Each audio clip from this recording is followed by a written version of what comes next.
I saw my daughter-in-law throw a leather suitcase into the lake and drive away. I ran over and heard a muffled sound coming from inside. "Please, please, let it not be what I'm thinking," I whispered as my hands trembled over the wet zipper. I dragged the suitcase out, forced the zipper open, and my heart stopped. What I saw inside made me tremble in a way I had never felt before in my 62 years of life. But let me explain how I got to that moment. How a quiet October afternoon turned into the most terrifying scene I have ever witnessed. It was 5:15 in the evening. I know because I had just poured my tea and glanced at the kitchen clock, that old clock that belonged to my mother. I was standing on the porch of my house, the house where I raised Matthew, my only son. The house that now felt too big, too quiet, too full of ghosts since I buried him 6 months ago. Meridian Lake glittered in front of me, still as a mirror. It was hot, the kind of sticky heat that makes you sweat under your blouse even when you're standing still. Then I saw her. Natalie's silver car appeared down the dirt road, kicking up a cloud of dust. My daughter-in-law, my son's widow. She was driving like a mad woman, the engine roaring in an unnatural way. Something was wrong, very wrong. I knew that road. Matthew and I used to walk it when he was a boy. No one drove like that on it unless they were running from something. She slammed on the brakes right by the lake's edge. The tires skidded. The dust made me cough. I dropped my teacup. It shattered against the porch floor, but I didn't care. My eyes were fixed on her. Natalie got out of the car, as if propelled by a spring. She was wearing a gray dress, the one Matthew gave her for their anniversary. Her hair was a mess. Her face was red. She looked like she had been crying, or screaming, or both. She opened the trunk with such force I thought she would rip the door off. And then I saw it, the suitcase. That damned brown leather suitcase I had given her myself when she married my son. "So you can carry your dreams everywhere," I had told her that day. How stupid I was, how naive. Natalie pulled it out of the trunk. It was heavy. I knew by the way her body stooped, by the way her arms trembled. She looked from side to side. Nervous, scared, guilty. I will never forget that look. Then she walked toward the water's edge. Each step seemed to cost her, as if she were carrying the weight of the world. Or something worse. "Natalie!" I shouted from the porch. But I was too far away. Or maybe she didn't want to hear me. She swung the suitcase. Once. Twice. And on the third swing, she threw it into the lake. The sound of the impact against the water cut through the air. Birds took flight. The water splashed. And she just stood there, watching the suitcase float for a moment before it began to sink. Then she ran. She ran back to the car, as if the devil himself were chasing her. She started the engine. The tires screeched. She was gone. She disappeared down the same road, leaving only dust and silence. I stood there, paralyzed. 10 seconds. 20. 30. My brain was trying to process what I had just seen. Natalie, the suitcase, the lake, the desperation in her movements. Something was terribly wrong. I felt a chill run down my spine despite the heat. My legs started moving before my mind could stop them. I ran. I ran like I hadn't run in years. My knees protested. My chest burned. But I didn't stop. I went down the porch steps. I crossed the yard. I reached the dirt road. My sandals kicked up dust. The lake was about 100 yards away. Maybe less. Maybe more. I don't know. I only know that every second felt like an eternity. When I reached the shore, I was out of breath. My heart was pounding against my ribs. The suitcase was still there, floating, sinking slowly. The leather was soaked, dark, heavy. I waded into the water without thinking. The lake was cold, much colder than I expected. It came up to my knees, then to my waist. The mud at the bottom sucked at my feet. I almost lost a sandal. I stretched out my arms. I grabbed one of the suitcase straps. I pulled. It was incredibly heavy, as if it were filled with rocks. Or worse. I didn't want to think about what could be worse. I pulled harder. My arms were shaking. The water splashed my face. Finally, the suitcase gave way. I started dragging it toward the shore. And then I heard it. A sound. Faint. Muffled. Coming from inside the suitcase. My blood ran cold. No, it couldn't be. Please, God, let it not be what I'm thinking. I pulled faster, more desperately. I dragged the suitcase onto the wet sand of the shore. I fell to my knees beside it. My hands fumbled for the zipper. It was stuck, wet, rusted. Me fingers slipped. Come on, come on, come on, I repeated through gritted teeth. Tears were starting to blur my vision. I forced the zipper. Once. Twice. It burst open. I lifted the lid. And what I saw inside made the entire world stop. My heart stopped beating. The air caught in my throat. My hands flew to my mouth to stifle a scream. There, wrapped in a soaked, light blue blanket, was a baby. A newborn. So small, so fragile, so still. His lips were purple. His skin was pale as wax. His eyes were closed. He wasn't moving. Oh my God, no. My hands were shaking so much I could barely hold him. I lifted him out of the suitcase with a gentleness I didn't know I still possessed. He was cold. So cold. He weighed less than a bag of flour. His little head fit in the palm of my hand. His umbilical cord was still tied with a piece of string. String. Not a medical clamp. Common string. As if someone had done this at home, in secret, without anyone's help. No, no, no, I whispered over and over again. I pressed my ear to his chest. Silence. Nothing. I pressed my cheek against his nose. And then I felt it. A breath. So faint I thought I had imagined it. But it was there. He was breathing. Barely, but breathing. I stood up with the baby against my chest. My legs almost gave out. I ran toward the house faster than I had ever run in my life. Water dripped from my clothes. My bare feet were bleeding from the stones on the path, but I felt no pain. Only terror, only urgency, only the desperate need to save this tiny life that trembled against me. I burst into the house screaming. I don't know what I was screaming. Maybe help. Maybe God. Maybe nothing coherent. I grabbed the kitchen phone with one hand while holding the baby with the other. I dialed 911. My fingers slipped on the buttons. The phone almost fell from my grasp twice. 911, what's your emergency? A female voice said on the other end.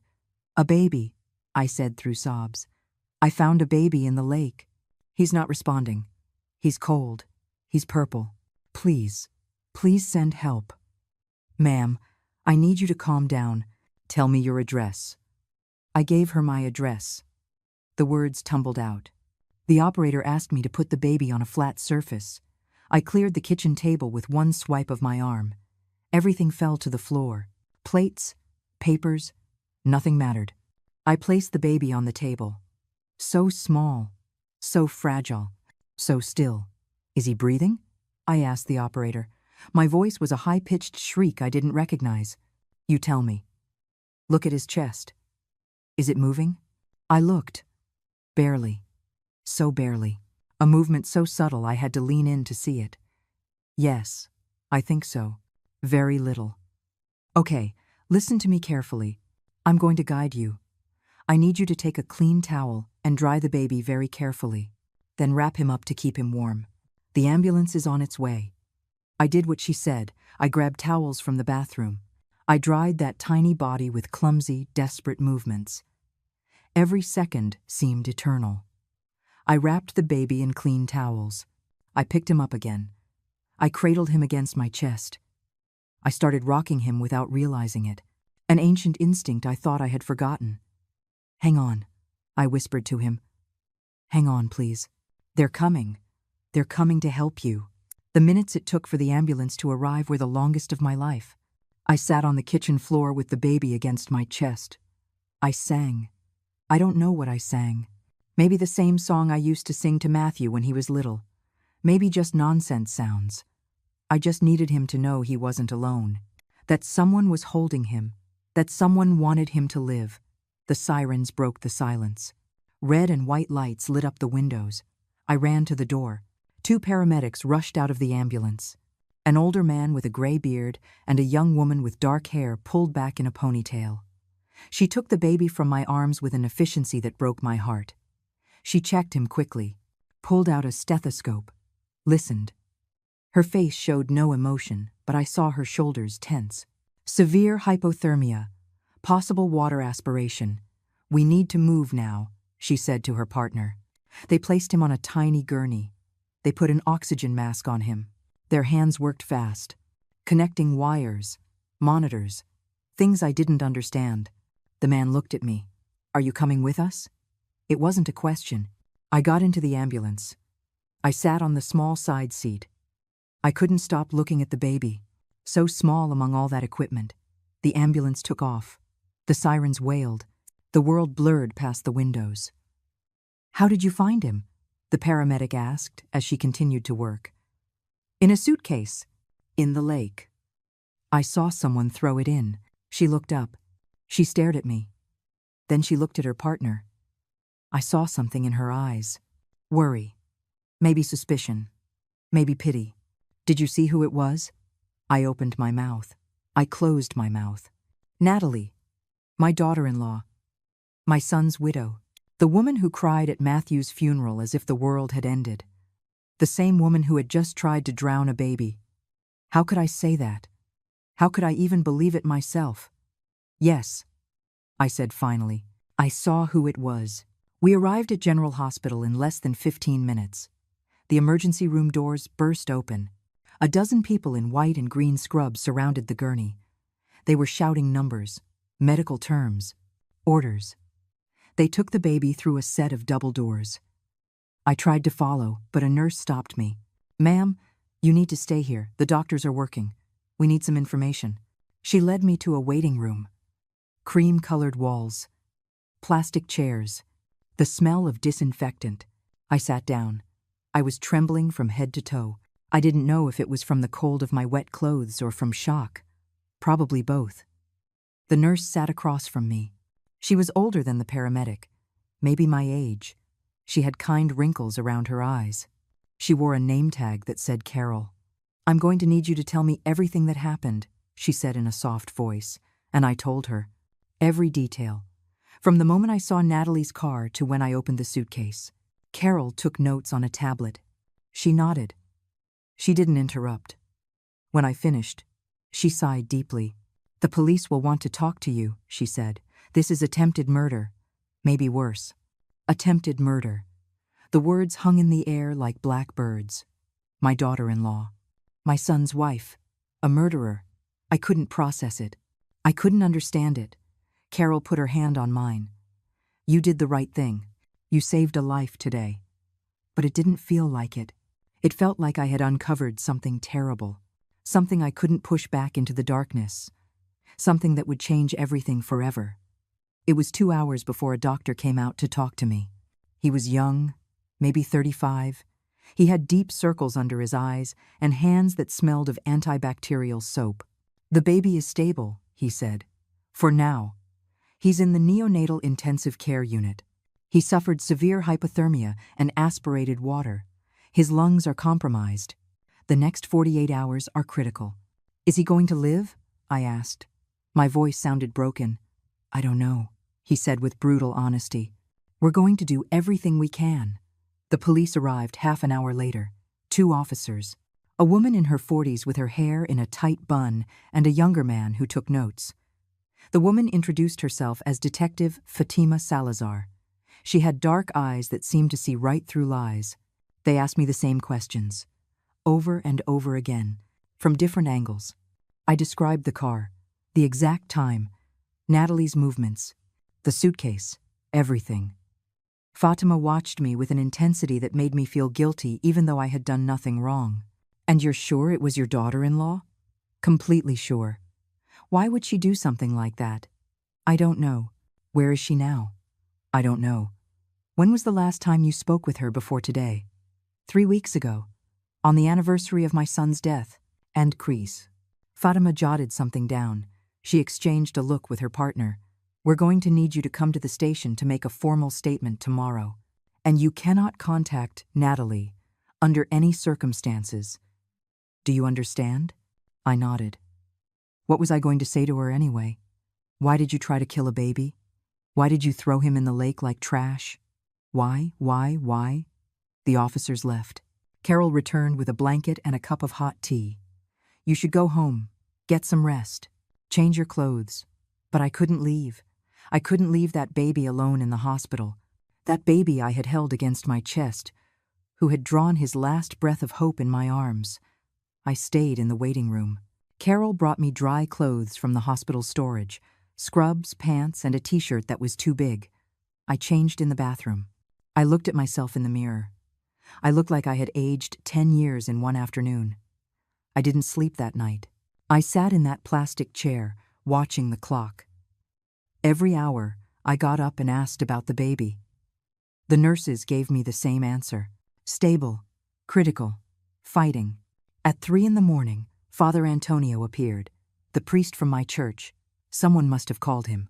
He sat next to me in silence. He didn't say anything for a long time. He was just there. Sometimes, that's all you need. A presence. Proof that you're not completely alone in hell. God puts trials in our path, he finally said. This doesn't feel like a trial, I replied. It feels like a curse. He nodded. He didn't try to convince me otherwise, and I appreciated that more than any sermon. When the sun began to rise, I knew that nothing would ever be the same. I had crossed a line. I had seen something I couldn't unsee. And whatever came next, I would have to face it. Because that baby, that little being fighting for every breath in the room next door, had become my responsibility. I hadn't chosen it, but I couldn't abandon him either, not after pulling him from the water, not after feeling his heart beat against mine. Dawn arrived without me noticing.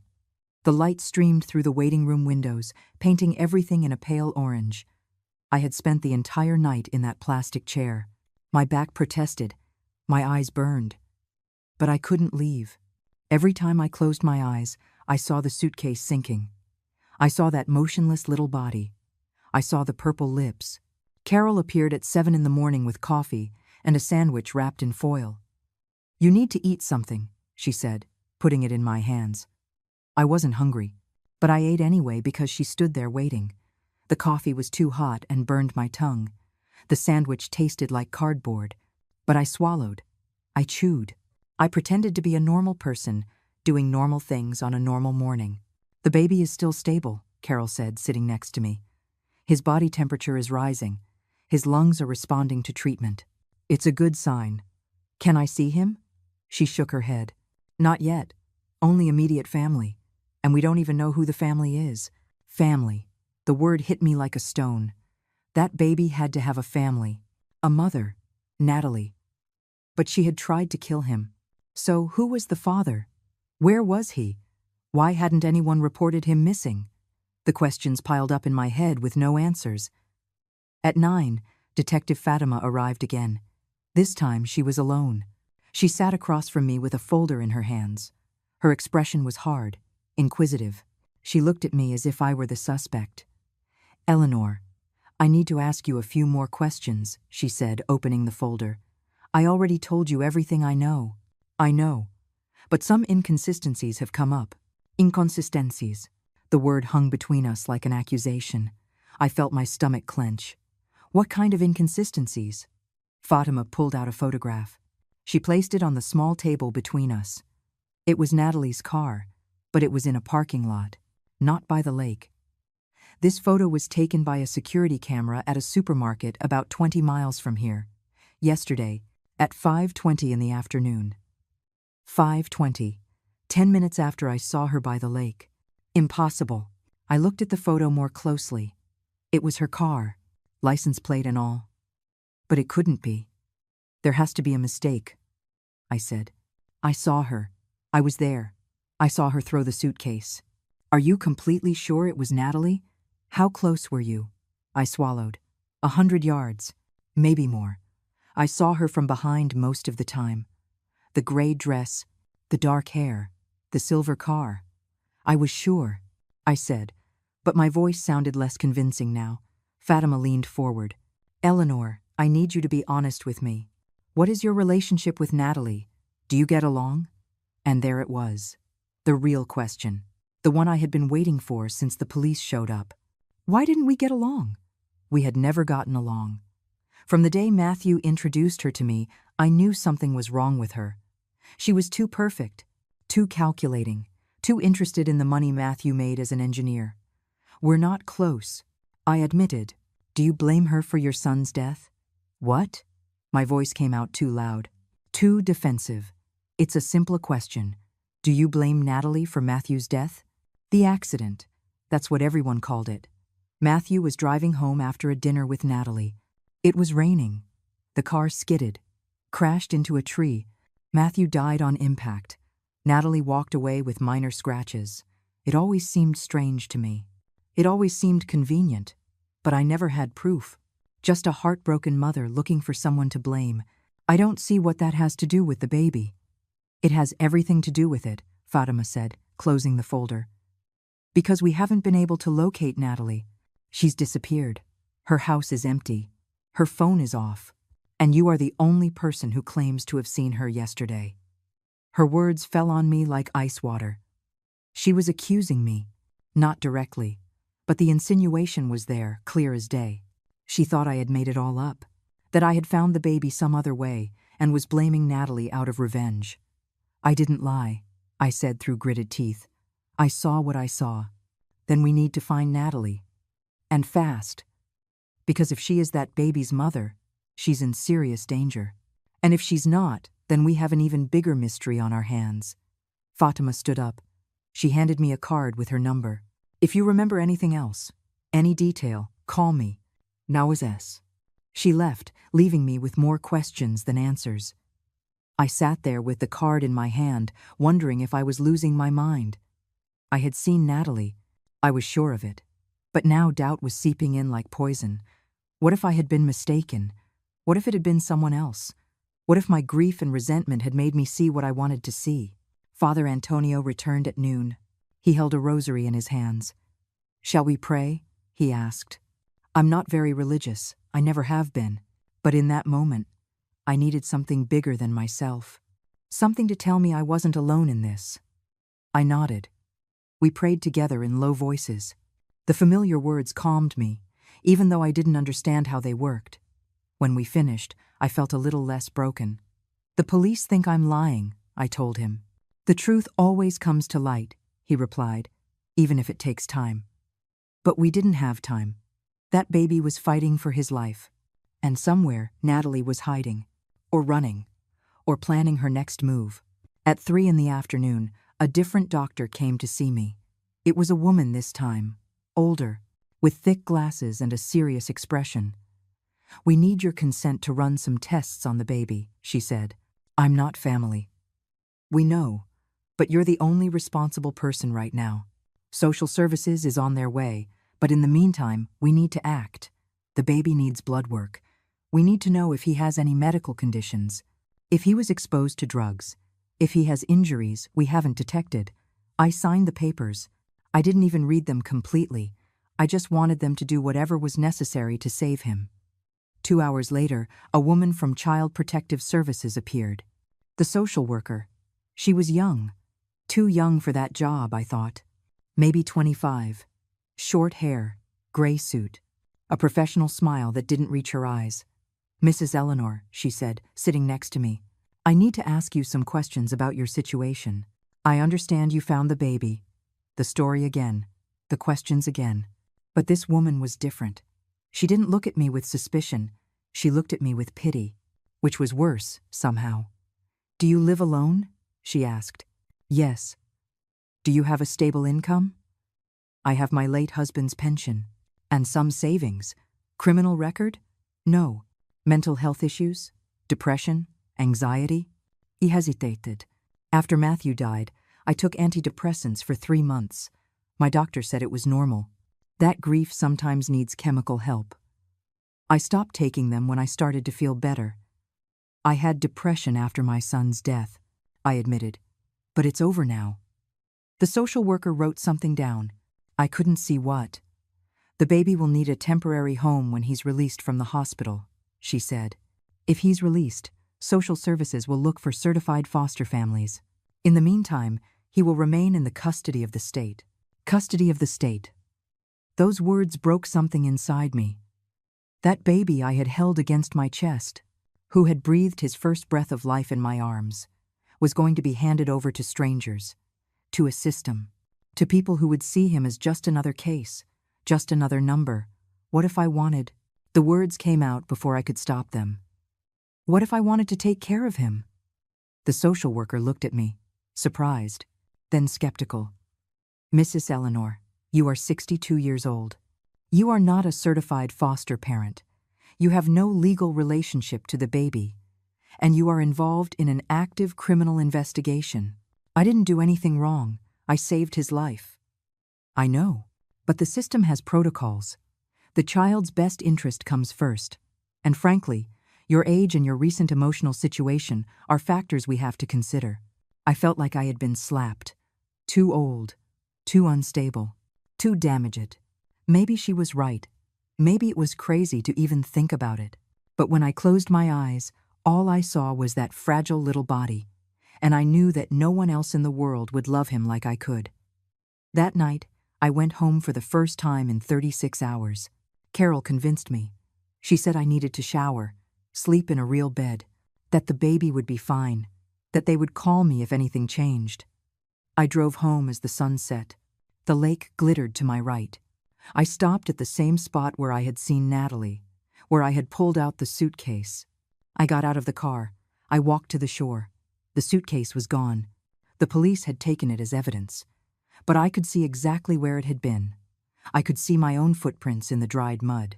I stood there as darkness fell, wondering if I would ever know the truth, wondering if Natalie was watching from somewhere, wondering what the hell had really happened. And then my phone rang. It was the hospital. My heart stopped. Mrs. Eleanor, Carol's voice said, "You need to come back. Now." I drove back to the hospital, breaking every speed limit. My hands trembled on the steering wheel. My heart was beating so hard I could hear it over the sound of the engine. Carol hadn't given details over the phone. She had just said to come back. Now. Those two words were enough to fill my head with the worst possible scenarios. The baby had died. It had to be that. Why else would they call me with such urgency? He had fought for 2 days, and finally, his little body had given up. It hadn't been enough. I hadn't been enough. I had arrived too late. I parked badly, left the car crooked, taking up 2 spaces. I ran toward the emergency room doors. Carol was waiting for me at the entrance. Her expression was serious, but there was something else, something I couldn't decipher. "He's alive," she said immediately, as if she knew exactly what I was thinking. "The baby is alive, but you need to come with me." She led me down hallways I didn't know. We went up to the 3rd floor. We passed the neonatal intensive care unit. We kept walking. Finally, we reached a small conference room. Inside were Detective Fatima, the social worker, and a man I didn't know. He was older, maybe 60. He wore a dark suit and glasses. He had the face of a lawyer. "Please, sit down," Fatima said, gesturing to a chair. Saturday. My legs felt like jelly. Everyone was looking at me with an intensity that made me want to run. "We received the results of the baby's DNA analysis," Fatima said. Her words fell like stones in still water. DNA. I didn't understand why they had done that. What exactly were they looking for? "And?" I asked when the silence became unbearable. Fatima exchanged a look with the man in the suit. He nodded at her. She opened a folder and took out several papers. She placed them in front of me. "The baby is a boy. He was born approximately 3 days ago, according to the medical tests." Fatima paused. "And he is your grandson." The world stopped. The words made no sense. I heard them, but my brain refused to process them. My grandson. Impossible. Matthew had been dead for 6 months. He hadn't left any children. No pregnancy. Nothing. "That's impossible," I whispered. "The results are conclusive," said the man in the suit. "I'm Dr. Alonso Mendez, a specialist in forensic genetics. We ran the tests twice to be sure. The baby shares approximately 25% of his DNA with you. He is definitively your biological grandson, the son of your son, Matthew. Matthew's son. My Matthew." I felt as if someone had hit me in the chest with a hammer. Matthew had a son he never knew, a son someone had tried to drown in a lake. But how? My voice sounded distant. Matthew died 6 months ago. Natalie never said anything about a pregnancy. Exactly, Fatima said, leaning forward. Natalie was pregnant during the accident. According to our calculations, she became pregnant about a month before Matthew's death, which means she knew. The room was spinning. Natalie knew she was pregnant when Matthew died. Why didn't she say anything? Why did she hide the pregnancy for 9 months? Why did she give birth in secret and then try to kill her own son? I don't understand, I said. Tears were starting to cloud my vision. Why would she do something like that? It's her son, Matthew's son. That's what we need to find out, Fatima said. But there's more. Eleanor, I need you to listen very carefully to what I'm about to tell you now. I braced myself. I didn't know for what, but I knew what was coming would be worse. We've been investigating your son's accident. And there are inconsistencies. Big inconsistencies. End quote. What kind of inconsistencies? Matthew's car was examined after the accident. The official report said it was a skid due to rain, but we had it checked again. They found evidence of tampering with the brakes. Someone sabotaged it. The word landed like a bomb. Sabotage. Murder. My son hadn't died in an accident. He had been killed. Natalie, I said. It wasn't a question. She is our prime suspect, Fatima admitted. But we need proof, and we need to find her.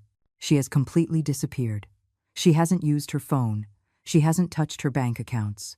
It's as if she vanished into thin air. I stood up from the chair. I needed to move. I needed air. I walked to the window.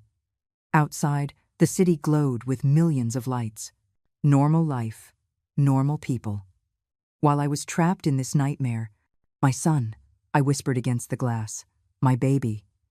She killed him. No one answered. There was nothing to say. I felt a hand on my shoulder.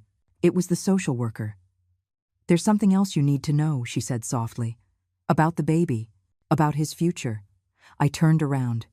Her eyes were kind, but sad. Given that the baby is your biological grandson, you have legal rights. You can petition for custody. But, she raised a hand before I could speak, it will be a long process. There will be evaluations, home visits, psychological interviews. And in the meantime, the baby will remain in the care of the state. No. End of tale. The word came out like a roar. You're not taking him from me.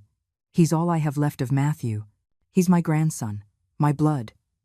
I understand, the social worker said. Believe me, I understand. But the system has protocols, and after everything that has happened, we need to make sure the baby is safe. He'll be safer with me than with any stranger. Maybe, but that decision isn't up to me. It's up to a judge. And the child's well-being. Doctor, Mendez spoke for the first time since his initial revelation. There's another factor we must consider. The baby suffered severe trauma, hypothermia, near drowning. The next few weeks will be critical for his development. He will need specialized care. Therapy? Constant medical follow-up. I'll do whatever it takes, I said. Whatever. Fatima stood up. Eleanor, I need you to understand something. You are not a suspect. We believe your story. But you also can't just keep the baby, because he's your grandson. There's a legal process. And in the meantime, our priority is to find Natalie. We need you to help us. How? Think. Did Natalie ever mention any special place? Any property? Any friend or family member she might be hiding with? I closed my eyes. I thought about all the conversations I had with Natalie during the 3 years she was married to Matthew. They had been few, superficial. She never talked about her family. She never mentioned her past. It was as if she had appeared out of nowhere the day she met Matthew. She has an aunt, I said suddenly. Up north, near the border. Matthew mentioned her once, said Natalie grew up with her. Fatima wrote it down quickly. A name? I don't know, Matthew never said. It's a start, Fatima said. We'll look into it. They all left except for Carol. She stayed with me in that cold, empty conference room. Do you want to see your grandson? She asked. I nodded, unable to speak. She led me through security doors to the neonatal intensive care unit. She had me wash my hands, put on a sterile gown, then she guided me to an incubator in the corner. And there he was, my grandson, my Matthew's son, so small, so fragile, connected to tubes and wires, but alive, breathing, fighting. He had Matthew's dark hair, Matthew's nose, Matthew's long fingers. "Can I touch him?" I whispered. "Yes, just be gentle." I reached my hand through the opening in the incubator. I touched his tiny hand. It was so soft, so warm. His little fingers closed around my index finger. A reflex, but it felt like a promise. "Hello, little one," I whispered. "I'm your grandma, and I promise I'm going to protect you. No one is ever going to hurt you again. I swear it on your father's memory." Carol put her hand on my shoulder. "He needs a name," she said softly, "for the hospital records, until we find the mother, or until a judge decides. A name." Matthew had wanted to name his first son Hector, after my father. He had told me once during a Christmas dinner, "If I ever have a son, I'll name him Hector." "Hector," I said. "His name is Hector." I stayed there all night, sitting by the incubator, holding his hand, singing him songs I used to sing to Matthew, promising him a future I didn't know if I could give him, but promising it anyway, because now I knew the truth. This baby wasn't a stranger I had found by chance. He was my blood, my family, all I had left of my murdered son, and I wasn't going to let anyone take him from me, not the system, not Natalie, not anyone. The following days were a bureaucratic hell. I woke up every morning at 5. I showered. I got dressed. I drove to the hospital. I spent the day by Hector's incubator, and in the afternoons, the visits came. Lawyers, social workers, police, all with folders, all with questions, all deciding if I was good enough to raise my own grandson. The social worker appeared on the third day with a list of requirements. She read it in a monotone voice, as if she were reciting the instruction manual for an appliance. "You will need a criminal background check, a full psychological evaluation, a medical exam, verification of income, an inspection of your home, personal references from at least 3 non-family members, and you need to complete a 40-hour childcare course." Again, 40 hours, as if I hadn't raised a son myself, as if I didn't know how to change a diaper or prepare a bottle. But I said nothing. I just nodded and took the papers she handed me. "How long will all this take?" I asked. "If you're lucky, 6 weeks. If not, 3 months." 3 months. Hector would be in temporary foster homes for 3 months while I jumped through bureaucratic hoops to prove I deserved to raise him. And in the meantime, what happens to him? When he's discharged from the hospital, he will go to a certified temporary foster family. He will receive proper care. You will be able to visit him twice a week, under supervision. Twice a week, under supervision. As if I were a threat. As if I wasn't the one who had saved him from drowning. That night, I called Father Antonio. I needed references. I needed people who would say I wasn't crazy, that I was fit, that I could do this. He came to my house the next day. He sat in my kitchen, drinking the same tea I used to make for Matthew when he was a boy. "Of course I'll help you," he said. "You're one of the strongest women I know. That child is lucky to have you." But I didn't feel strong. I felt old, tired, scared. I was 62 years old. How was I going to chase a 2-year-old when I was 64? How was I going to help him with his homework when I was 70? How was I going to be there for his graduation if I made it to 80? "I'm too old for this," I said out loud for the first time. Father Antonio looked at me over his cup. Sarah was 90 years old when she gave birth to Isaac. Age is just a number when there's love involved. I wanted to believe him. I really did. On the 4th day, Carol taught me how to care for Hector, how to support his little head, how to change his tiny diapers, how to prepare the formula to the exact temperature. My hands trembled at first. I had forgotten how fragile newborns were, how dependent, how terrifyingly delicate. "You're doing great," Carol would say every time I panicked. But it didn't feel great. It felt like walking on thin ice. One wrong move and everything would shatter. On the 5th day, Detective Fatima returned with news. "We found Natalie's aunt," she said. "She lives in a small town about 90 miles from the border. We went to question her, and she hasn't seen Natalie in 2 years. She says they had a fight, that Natalie owed her money. $3,000. She never paid it back. Money. It always came back to money with Natalie. Matthew made a good salary as an engineer. $70,000 a year. He had savings, a life insurance policy for $200,000. Natalie was the beneficiary. "Did she collect the insurance?" I asked. Fatima nodded. 4 months ago. $200,000 deposited into her account. 2 weeks later, she transferred it all to an offshore account in the Cayman Islands. We're trying to trace it, but it's complicated. $200,000. The value of my son's life. And she had hidden it in some tax haven while planning to kill her baby. "Why?" I said. The question that tormented me every night. Why kill the baby? She could have given him up for adoption.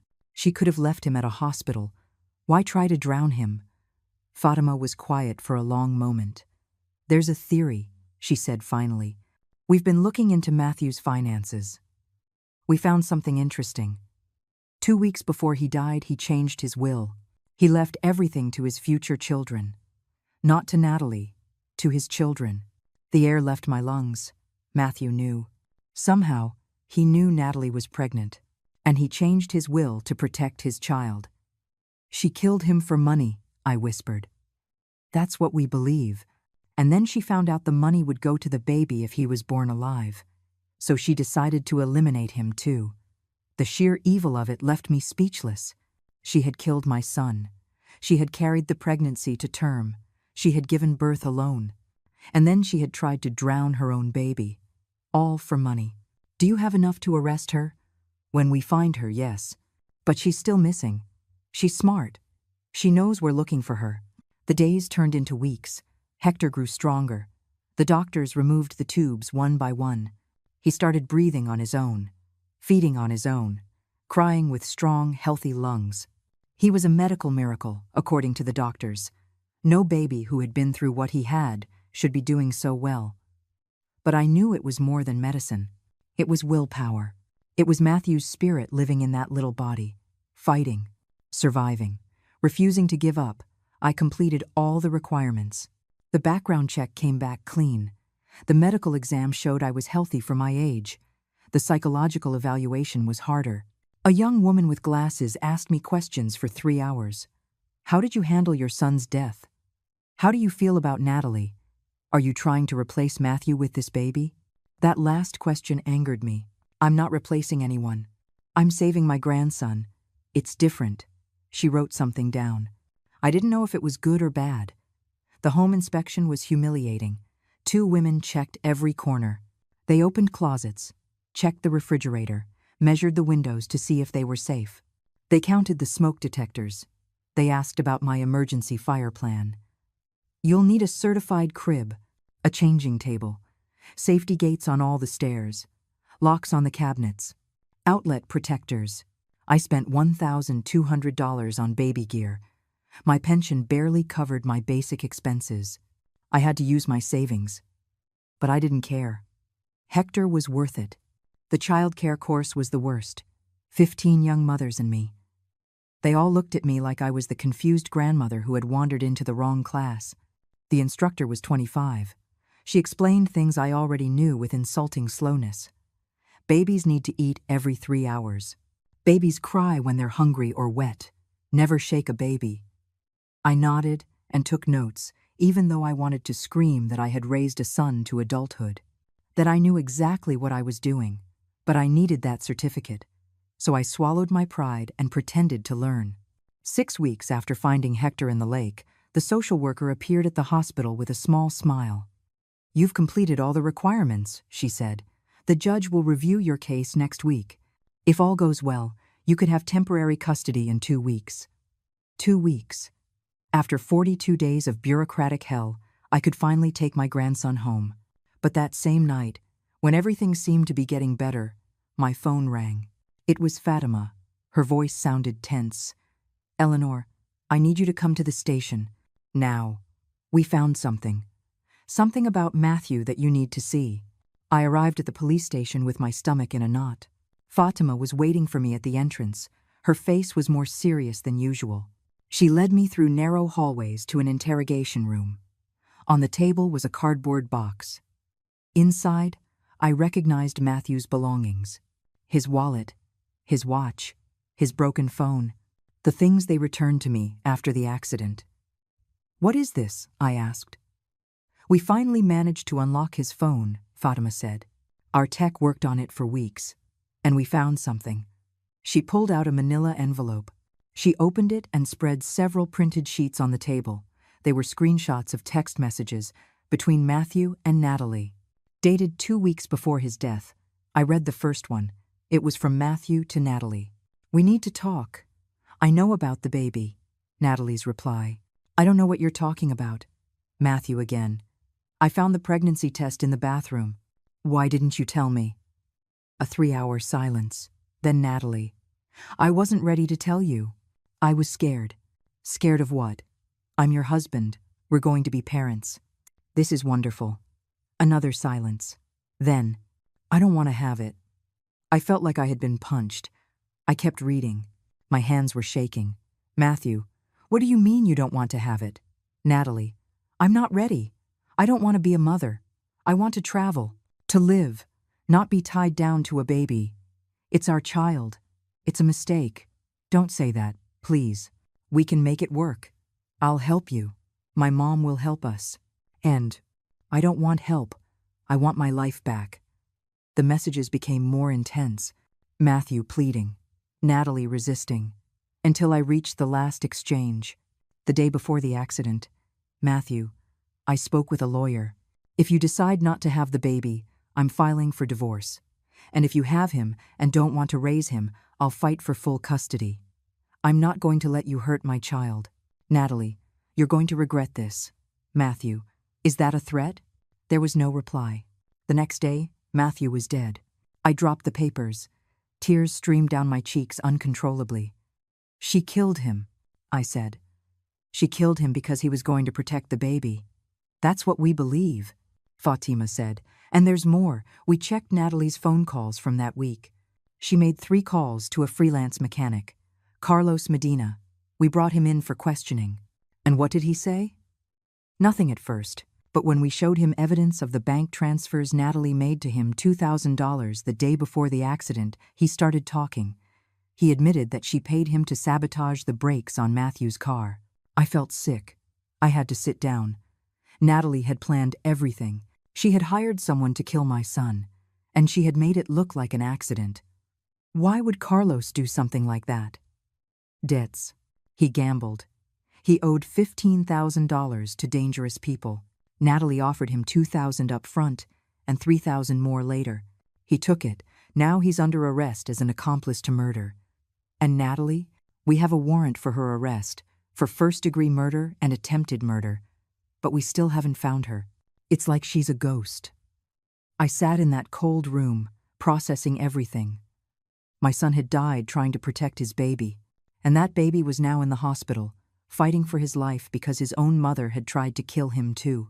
The cruelty of it all was unbearable. "What happens now?" I asked. "We keep looking.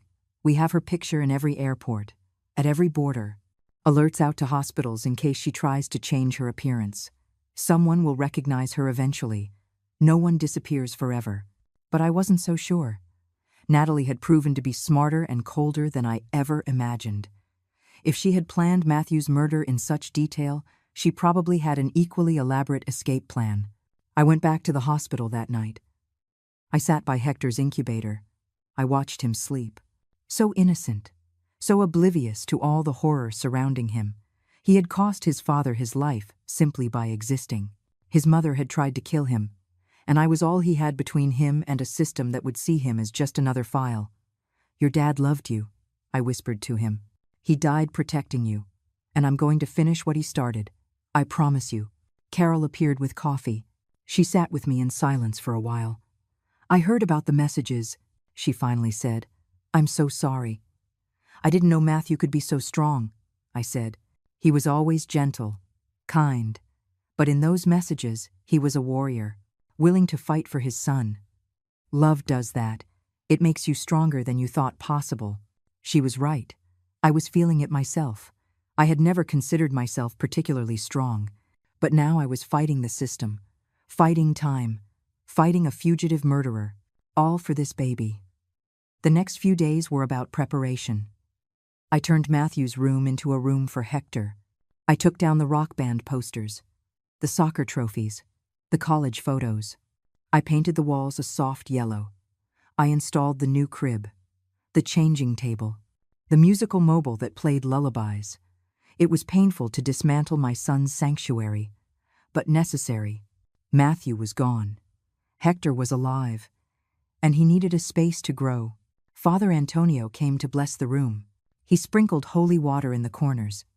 He prayed for Hector's protection, for my strength, for justice for Matthew.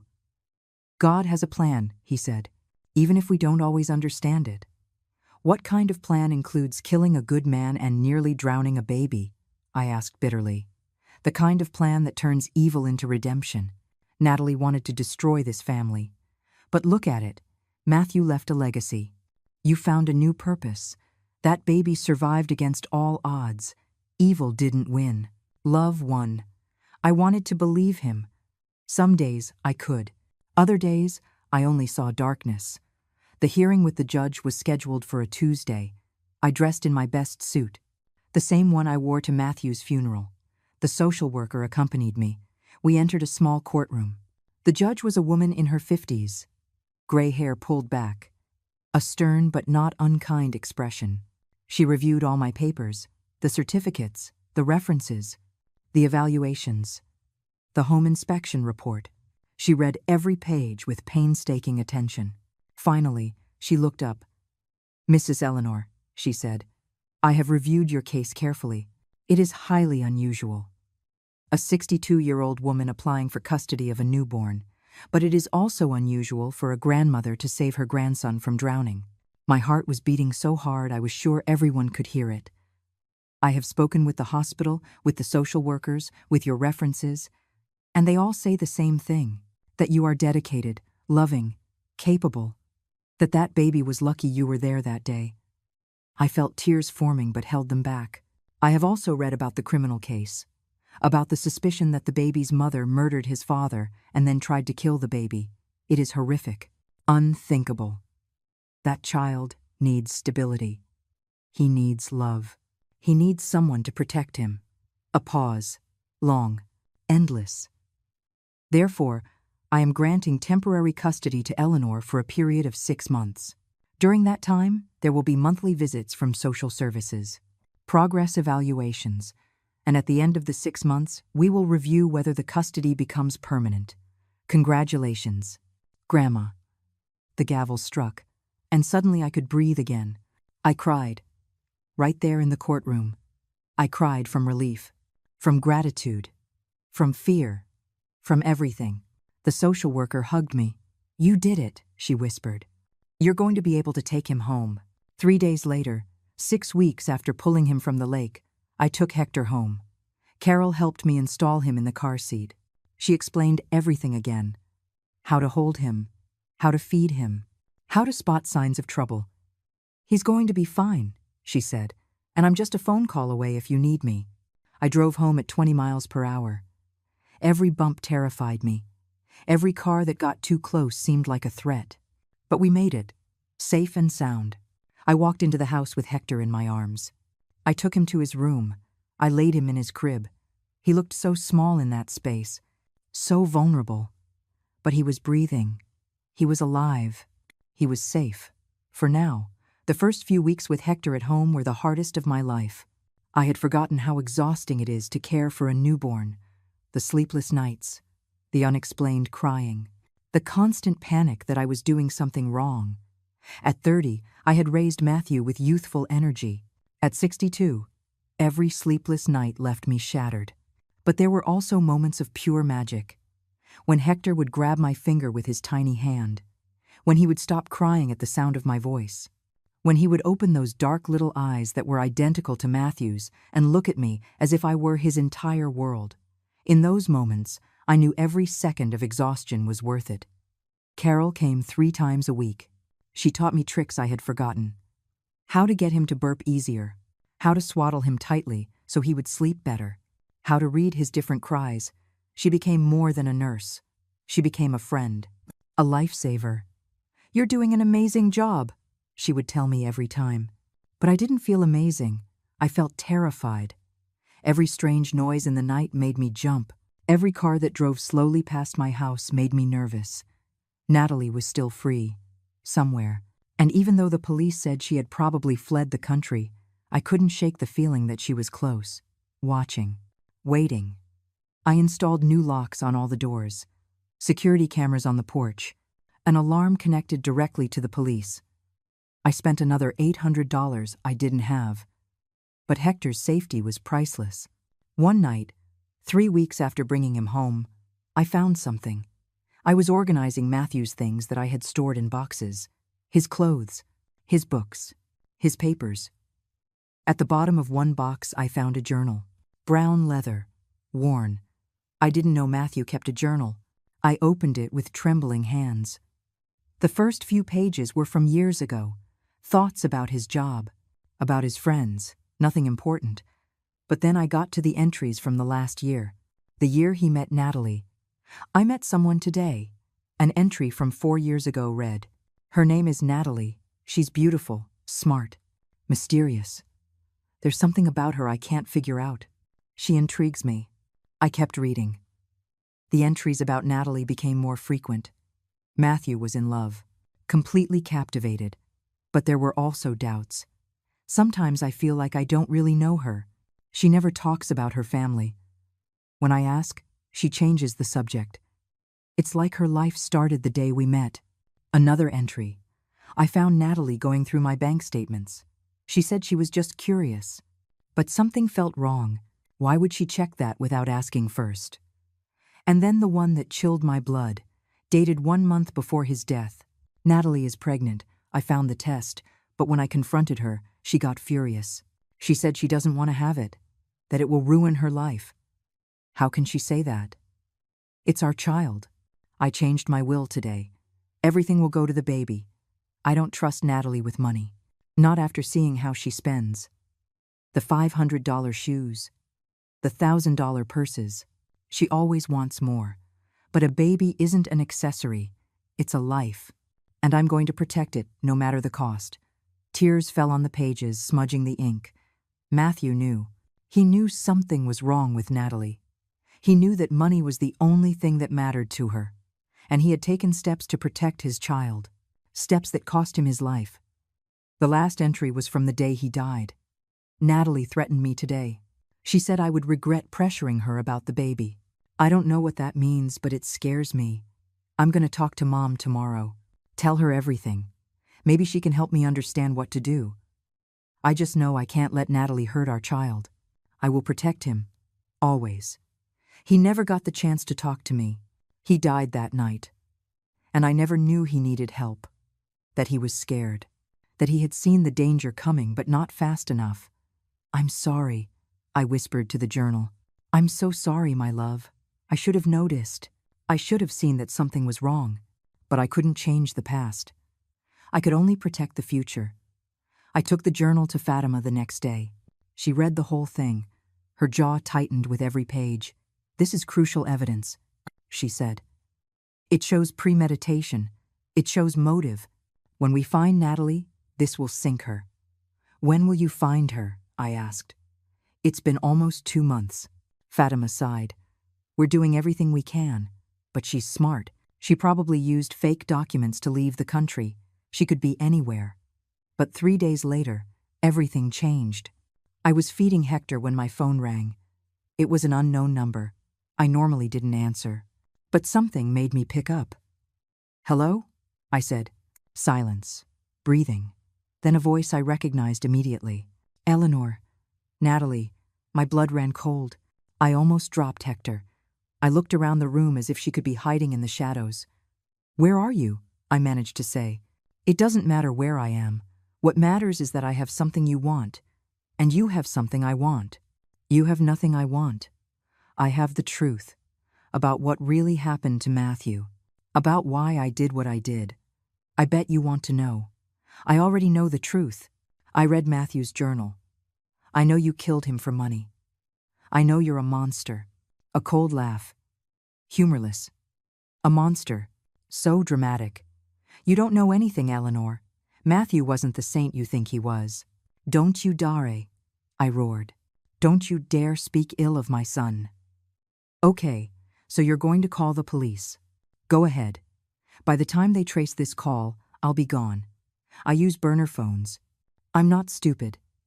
My mind was racing. I had to keep her talking. I had to record this somehow. I put the phone on speaker. I fumbled for my cell phone with my free hand. I started recording. What do you want, Natalie? I want my son. Your son? You tried to drown him. It was a mistake, a moment of insanity. I was scared, confused. I had just given birth alone. I didn't know what I was doing, but I'm better now. I want my baby back. Never. I'd die first. That can be arranged, she said with chilling calmness. Listen to me carefully. I want Hector, and I want the money from Matthew's will. The $200,000 from the insurance plus everything Matthew left in trust for the baby. That's another $300,000. $500,000. Alu. Everything Matthew had worked for. Everything he had saved. All meant for his son. And if I refuse? Then I'll come for him. I'm his biological mother. Legally, I have more rights than you. And when they finally catch me, I'm going to say you stole my baby, that you threatened me, that you made up the whole story about the lake to keep him. My word against yours. And I'm much younger, more believable, more sympathetic. I felt sick, but I kept recording. How do I know you won't just kill us both and take everything anyway? You don't. But it's your only option. Bring the baby and the money to the old warehouse by the lake. You know the one? Where Matthew and you used to fish. Tomorrow at midnight. Alone. If I see any cops, I disappear and you'll never see me again. And eventually, I'll find a way to take Hector from you anyway. Natalie, wait. But the line was already dead. I stood there, trembling, with Hector in one arm and the phone in the other. I had the recording. I had evidence that Natalie was alive, that she had threatened me. I called Fatima immediately. I sent her the audio. Perfect, she said. This is exactly what we needed. Now we're going to set a trap. You're going to go to that meeting, but we're going to be there, hidden, waiting. And when she shows up, we'll get her.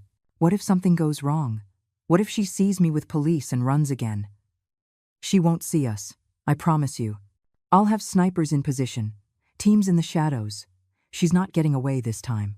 And Hector? Hector stays with Carol, in a safe place. You're not taking him. You're just going to pretend you're bringing him.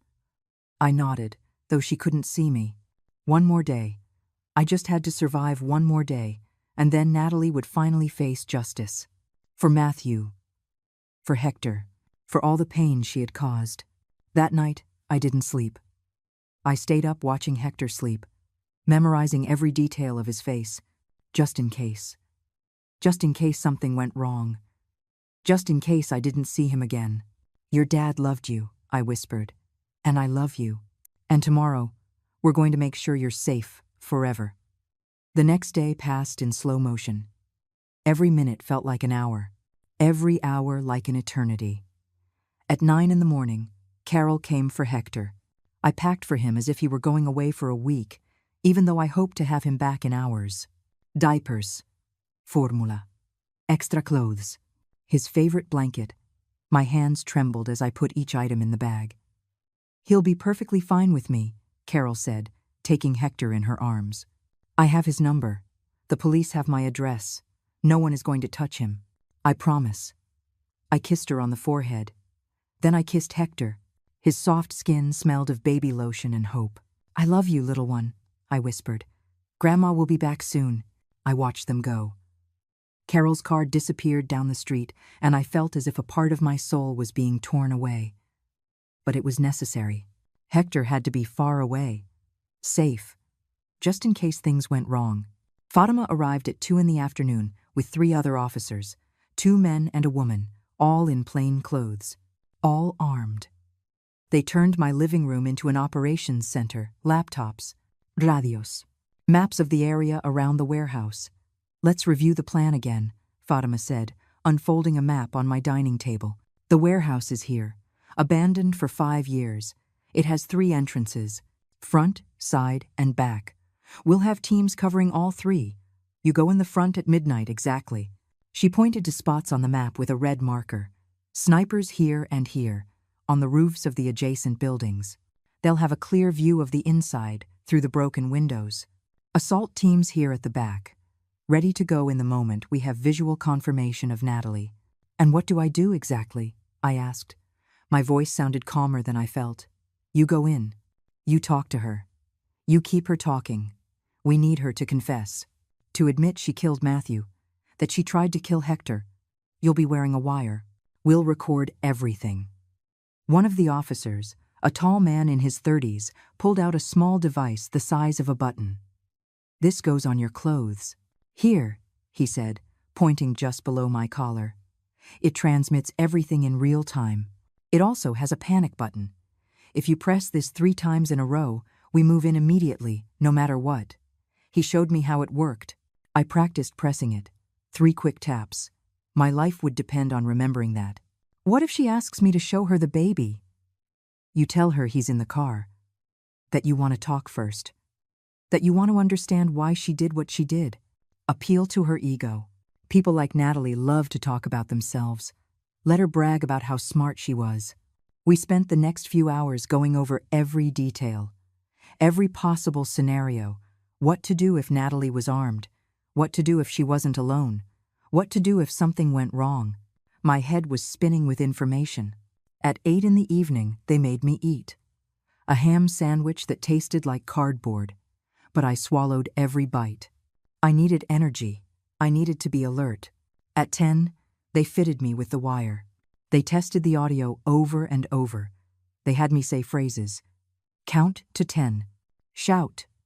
Whisper. Making sure everything worked perfectly. "Remember," Fatima said, looking me straight in the eye, "you are not alone in there. I will be listening to every word. The team will be yards away. At the slightest sign of real danger, we're coming in. I'm not going to let anything happen to you." I nodded. I wanted to believe her, but fear was a cold snake coiled in my stomach. At 11:15, we moved out.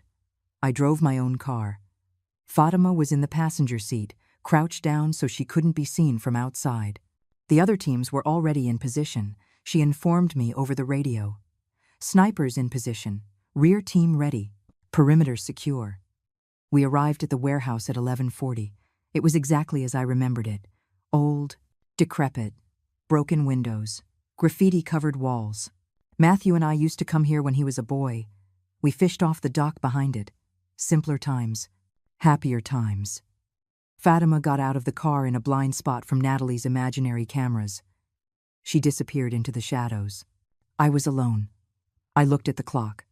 11:55? 5 minutes. I closed my eyes. I thought of Matthew, of his smile, of how he called me Mom in that loving tone, of what it would have been like to see him as a father. I thought of Hector, of his future, of all the things he deserved to have. A life without fear, without threats, without shadows. Midnight. My phone vibrated. A text from an unknown number. "Come in. Alone. Now." I got out of the car. The night air was cold. I could see my breath. I walked toward the main door of the warehouse. Every step sounded too loud in the silence. The door was ajar. I pushed it. It creaked. The sound echoed off the empty walls. Inside, it was dark, almost completely black. Only a sliver of moonlight came through the broken windows, creating strange shadows. "Natalie." I called out. My voice sounded small, scared. "Close the door," a voice said from the shadows. Natalie's voice. I closed the door. My eyes slowly adjusted to the darkness, and then I saw her, standing in the center of the warehouse. She wore dark clothes, black jeans, a hooded sweatshirt. She looked different, thinner.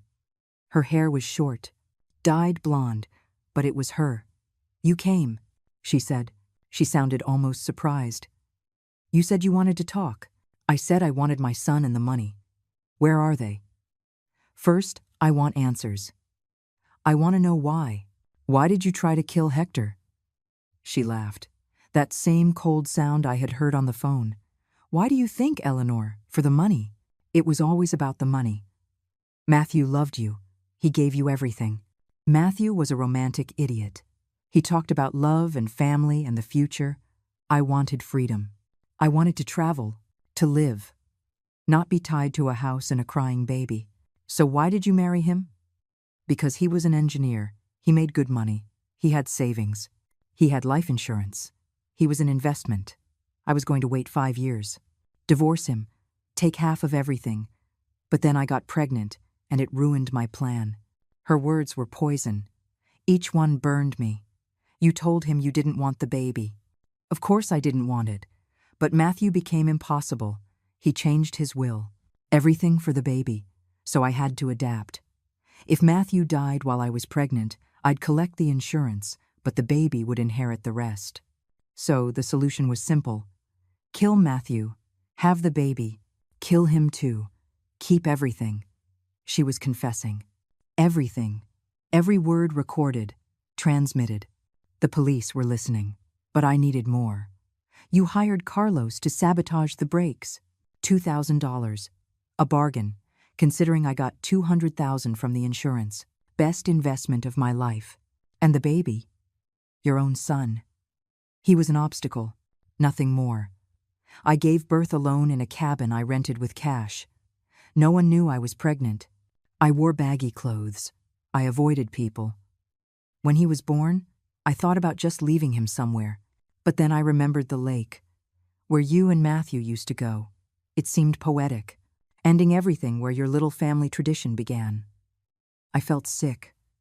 I felt rage.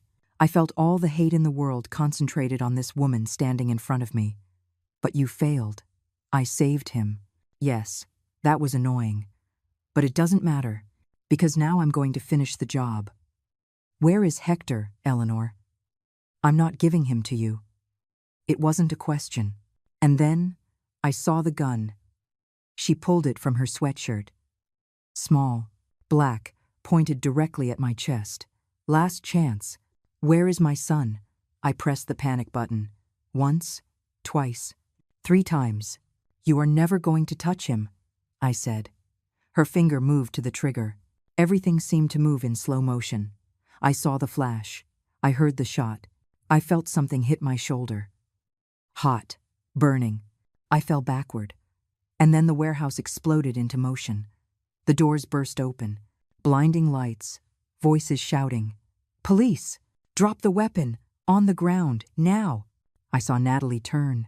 She saw the guns pointed at her. She saw she was surrounded. She saw she had lost. And for a second, I thought she was going to shoot again. I thought she was going to make them kill her. But she lowered the gun. Slowly. She dropped it to the floor. She raised her hands. 3 officers tackled her, pinned her face down, cuffed her. She was screaming, curses, threats. But it didn't matter. She was under arrest. It was over. Fatima ran to me. She knelt by my side. Eleanor, stay with me. I'm okay, I managed to say, though the pain in my shoulder was unbearable. You got her. Tell me you got her. We got her. It's over. Now stay still. The ambulance is on its way. I closed my eyes. It was enough. It was over. Finally, it was over. I woke up in the hospital. Again. But this time was different. This time, it wasn't desperation I felt, but relief. Peace. My shoulder ached where the bullet had torn through muscle but missed any bone. Lucky, the doctors said. 2 inches to the left and it would have been your heart. Carol was sitting by my bed, holding Hector. When I opened my eyes, she smiled. Look who's awake, she said, moving closer. Someone missed you very much. I took Hector with my good arm. I cradled him against my chest. He smelled of powder and innocence. He started making little noises, Those small sounds babies make when they're happy. "Hello, my love," I whispered. "Grandma's okay. Everything's okay now." Fatima showed up an hour later. She brought flowers, a tired smile. "How are you feeling?" "Like I've been shot," I said, "but alive." "What happened to Natalie?" "Arrested. Charges of first-degree murder for Matthew. Attempted murder for Hector. Attempted murder for you. Plus a list of other crimes. Conspiracy. Fraud. Obstruction of justice. She's going to spend the rest of her life in prison. No possibility of parole." The words were sweet as honey. Justice. Finally. The recording worked? Perfectly. She confessed to everything. Her lawyer tried to argue she was coerced, that you forced her to say those things. But the jury saw the full video. Saw her pull the gun. Saw her shoot you. They had no mercy. 30 minutes of deliberation. Guilty on all charges. When was the trial? I looked out the window, confused. How long was I out? 3 days. The bullet caused more damage than they initially thought. They had to operate twice. But you're going to make a full recovery, according to the doctors. 3 days. I had lost 3 days. I looked at Hector, alarmed. "Carol took care of him," Fatima said quickly. "And Father Antonio helped her. That baby was spoiled by half the town while you were resting." Over the next few weeks, I recovered slowly. Physical therapy for my shoulder was painful, but necessary. Carol kept coming to help with Hector when I couldn't lift him with my injured arm. Father Antonio brought food. Neighbors I barely knew showed up with casseroles and kind words. "You're a hero," the lady from down the street would say. "What you did for that baby, risking your life like that." But I didn't feel like a hero. I just felt like a grandmother doing what any grandmother would do, protecting her own. 2 months after Natalie's capture, I had another hearing with the judge. This time was different. This time, the judge was smiling as she reviewed the documents. "Mrs. Eleanor," she said, "I have reviewed all the reports from the last 6 months, the social services visits, Hector's medical evaluations, the progress reports, and I must say, I am impressed. My heart was beating fast. Hector is thriving under your care. He is meeting all his developmental milestones.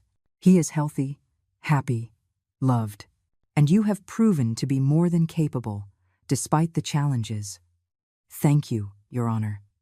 Therefore, I am granting full and permanent custody of Hector to Eleanor, effective immediately. Furthermore, given that the biological mother is incarcerated for life and has forfeited all parental rights, I authorize adoption proceedings if you wish to proceed. Adoption, to make him legally mine, not just his custodial grandmother, but his legal mother. Yes, I said without hesitation. Yes, I want to adopt him. Then it shall be so. Congratulations. Officially, the gavel fell, and suddenly, all the weight I had been carrying for months lifted. It was official. Hector was mine. No one could ever take him from me. I left the courthouse with Hector in my arms. He was 8 months old now. Fat and happy. He would smile, showing 2 tiny teeth. He would laugh when I bounced him. He would pull my hair with his chubby little hands. Carol was waiting outside with Father Antonio. They hugged me. The 3 of us cried with happiness right there on the courthouse steps. "You did it," Carol said. "Against all odds, you did it." That night, I made a special dinner. Well, as special as it could be with a baby who needed constant attention. I invited Carol and Father Antonio. We ate roast chicken and rice. We toasted with apple cider because none of us drank alcohol. "To Hector," Father Antonio said, raising his glass. "To his bright future." "To Matthew," I said, "who is watching us from somewhere, proud of his son." "To love," Carol added, "which always conquers evil." We drank. We ate. We laughed. Hector banged on his high chair and squealed with joy, not understanding but feeling the happiness around him. The months turned into years. Hector grew. He started walking at 11 months. His first word was "grams" for grandma. I cried when he said it. At 2, he was running all over the house. At 3, he started preschool. Every milestone was a miracle. Every day, a gift. I talked to him about Matthew constantly. I showed him pictures. I told him stories. Your daddy was a good man, I would tell him. Brave. He loved you even before he met you. He gave his life protecting you. Daddy hero, Hector would say in his little voice. Yes, my love. Daddy was a hero. And you're going to grow up to be just as good, just as brave, just as loving. I never told him about Natalie. That would come later. When he was older, when he could understand. For now, he just needed to know he was loved, that he was wanted, that there were people who had fought for him. On Hector's 5th birthday, we threw a party in the yard. We invited all the kids from the neighborhood. There were balloons, cake, presents. Hector ran among his friends, laughing. So full of life. So different from the purple, still baby I had pulled from the lake 5 years ago. Carol sat next to me on the porch, watching the celebration. I saw my daughter-in-law throw a leather suitcase into the lake and drive away. I ran over and heard a muffled sound coming from inside. Please, please, let it not be what I'm thinking. I whispered as my hands trembled over the wet zipper. I dragged the suitcase out, forced the zipper open, and my heart stopped. What I saw inside made me tremble in a way I had never felt before in my 62 years of life. But let me explain how I got to that moment. How a quiet October afternoon turned into the most terrifying scene I have ever witnessed. It was 5:15 in the evening. I know because I had just poured my tea and glanced at the kitchen clock, that old clock that belonged to my mother. I was standing on the porch of my house, the house where I raised Matthew, my only son. The house that now felt too big, too quiet, too full of ghosts, since I buried him 6 months ago. Meridian Lake glittered in front of me, still as a mirror. It was hot, the kind of sticky heat that makes you sweat under your blouse even when you're standing still. Then I saw her. Natalie's silver car appeared down the dirt road, kicking up a cloud of dust. My daughter-in-law, my son's widow. She was driving like a mad woman, the engine roaring in an unnatural way. Something was wrong. Very wrong. I knew that road. Matthew and I used to walk it when he was a boy.